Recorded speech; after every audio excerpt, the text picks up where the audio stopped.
Hello and welcome to Highfleet. I'm Shadow Coast and welcome to the channel.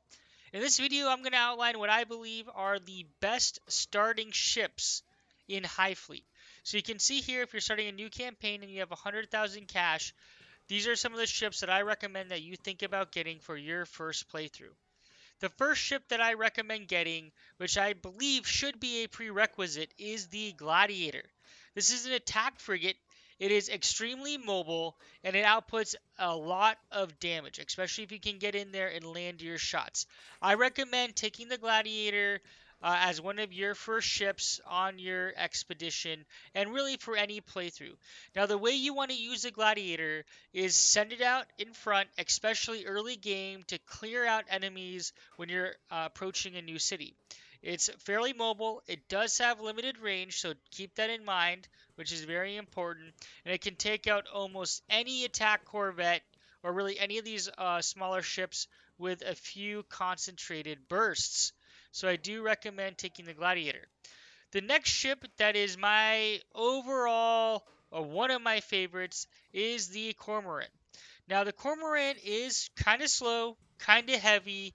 It is an auxiliary light cruiser, but it outputs a lot of damage. It can also swat down some of those pesky missiles with its secondary fire. Now, this ship does have decent range. It is a lot slower than the Gladiator, but it does have more armor, so it can take a bigger hit.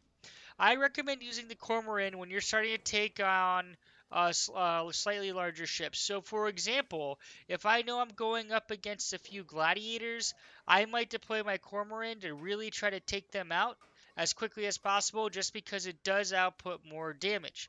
However, do note that while it does have missiles, this ship is a lot slower. So it will take more damage unless you are very good at piloting, especially with some of these smaller ships that'll just fly circles around it. So again, I like to field the Cormorant against the Gladiator or anything heavier than the Gladiator, just because it is a good all-arounder. Some honorable mentions that I will make. The first one is the Jeopard. This is a state-of-the-art anti-air ship, so it does have enough heavy artillery to an armor to survive and take somewhat of a beating. I do think that the Jeopard is inferior to the Gladiator when we think about the maneuverability and overall survivability. However, it is still a very solid ship and could, in some cases, replace the Cormorant depending on your playstyle. The other honorable mention is actually the Longbow aircraft carrier.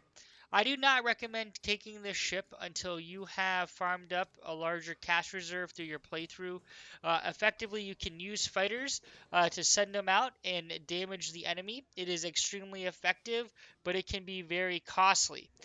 So depending on your playstyle, if you want to kind of do some preemptive strikes, I do recommend the Longbow. After that, you do have the Triumph. I do not recommend taking the Triumph and using it. Once you go nuclear, the enemy will go nuclear right back. So be sure to use this ship as well as your nuclear arsenal very sparingly and thoughtfully. Finally, the last ship that I'd like to mention is the Inoverin. This is an artillery ship that has several rockets on it. If you are very adept at maneuvering and can line up those rocket fires, this ship is very, very effective at taking on enemy ships that are bigger if you can get the right angle and unload those rockets. So that is my starting lineup that I recommend.